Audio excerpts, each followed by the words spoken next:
Well, hey, congratulations for Fugitive Dreams. Thank you so much. So tell me about the origin of the story. I understand it's based off a play. It is based off a play. It's based off a play called Fugitive Pieces by Fitch that I directed a production of back in the early 2000s. And it's one of those scripts that just stuck with me. I loved it. I mean, the reason I decided to direct it was because I loved it. And when I was, I've been doing theater for a very long time and had been wanting to make a film and make a feature. And in 2016 decided it was finally time to like motivate and make that happen. I realized like nobody was going to like hand that opportunity to me. I was going to have to make that opportunity happen for myself. And so I started mulling like what kind of project I wanted to do. And at that time, the vitriol of the internet was starting to really rear its ugly head. And I found myself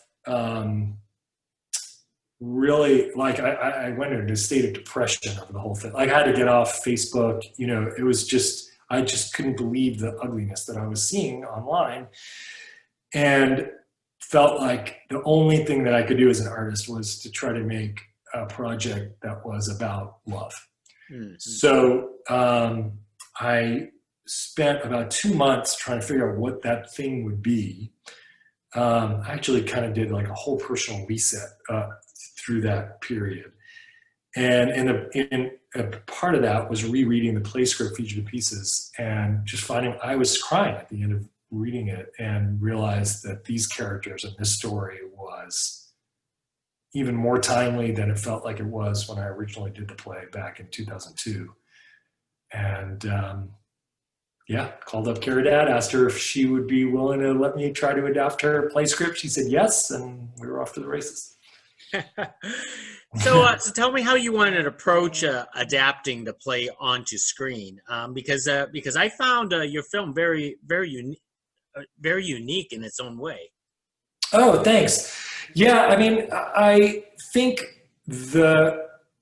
first and foremost to me is I didn't, in the adaptation, didn't want to lose what I felt was the core of the script, which was, first of all, who the characters were. Second of all, the episodic nature of the storytelling, that it was really a series of encounters rather than a more conventional cinematic arc. And then I really wanted to retain as much as I could within the boundaries of what people's expectation of cinema is, some of the poetry of the language. Mm-hmm. So in adapting it, I kind of kept those three things in mind and then started thinking about how do you then make this a cinematic experience and not just some like play that's photographed in the various locations that it takes place in or whatever. So that led to, it took me about a year to like fully adapt the stage play to screenplay, kind of over time, really just like unlocking the trouble spots for me as a writer. Like, for example, at the beginning of the film, you have Mary attempting suicide, and then John interrupts her suicide attempt. She runs off and he chases after her. None of that happens in the play script, at least not in that way. Once the characters interact in the play, they just start talking to one another. But I just felt like in film, that made no sense. Like, why would Mary stick around? She'd go anywhere that her own 2 feet could carry her. So, you know, it was decisions like that that led to the process of figuring out how to like take this theatrical experience and like translate that to cinema. But one of the things I really wanted to not worry about so much was playing by these like rules of cinema that require a screenplay to be, you know, each scene can be no more than 4 pages long. Mm-hmm. You know, the best cinema scenes are 2 pages long. Like there are these weird like rules that to me seemed very arbitrary, and I really wanted to allow scenes to play out. So our film is different from other films in that it's fewer, longer scenes for sure, and there's a fair amount of talking in them as well. Talk about the cinematic choices where you basically put in the realism in black and white and the dream states in color. I mean, Yeah. I mean, it looked beautiful throughout the entire film. Thanks. Yeah, well, so a big influence on the story is kind of road movies over history, you know, and John in the film talks about how much he loves the movies and how much in particular he loves drive-ins, you know, and that I think is a little bit of a clue, I hope, for the viewer to realize there's something self-aware going on here. But there's a lot of references to a lot of different road movies. And one of those road movies that gets referenced pretty intensively, actually, is The Wizard of Oz. So just like, I love that you equate the dream state with color, because isn't that exactly what happens in The Wizard of Oz? And and then keeping it in that kind of 4:3 black and white format, I guess I felt like the door had opened to allow me to make that choice from the film Ida, which is this Polish film that won Best Foreign Film, I think, back in 2013. Incredible black and white 4:3 movie. And after seeing that and the beautiful cinematography in that film, I was like, okay, the rules have changed. One of the things actually that really inspired me also was I watched Ida on my TV at home and realized that, like, the widescreen format that we think of as sort of contemporary cinema was because we're in a movie theater, maybe the width, you know, the ceilings can't be that high, so to try to make the screen as big as possible means you got to make it wide, you know. But then when you go to, say, an IMAX film, the screen is a 4:3. It's just huge, right? So it's also tall and also wide. And watching Ida on my TV, I was like, oh yeah, this format, like the width and height of the screen is so arbitrary, particularly because, you know, people watch films on these devices nowadays, and the, you know, so many like little short videos are, you know, vertical.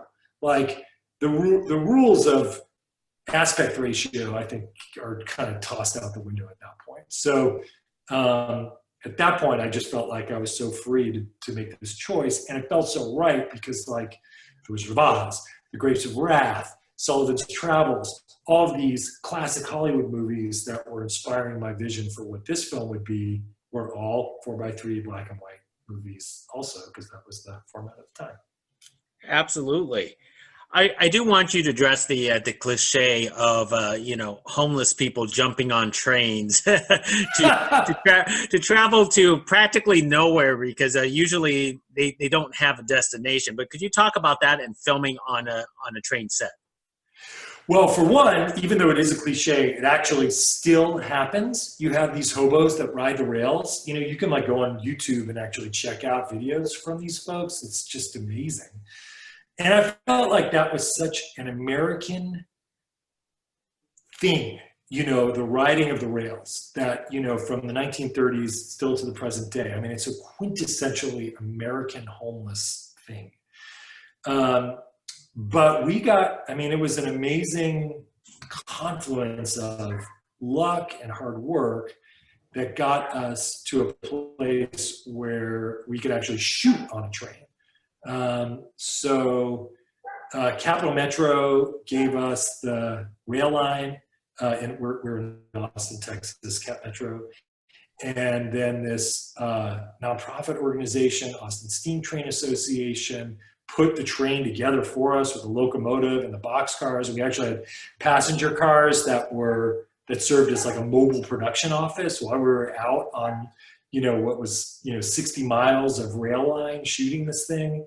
Mm-hmm.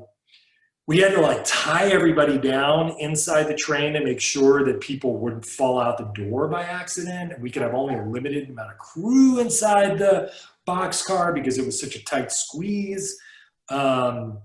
I mean, there were points where we were all like shoved up against one wall, particularly like in some of the wide shots because of, you know, to get the camera far enough away from the action, we just all had to be squished.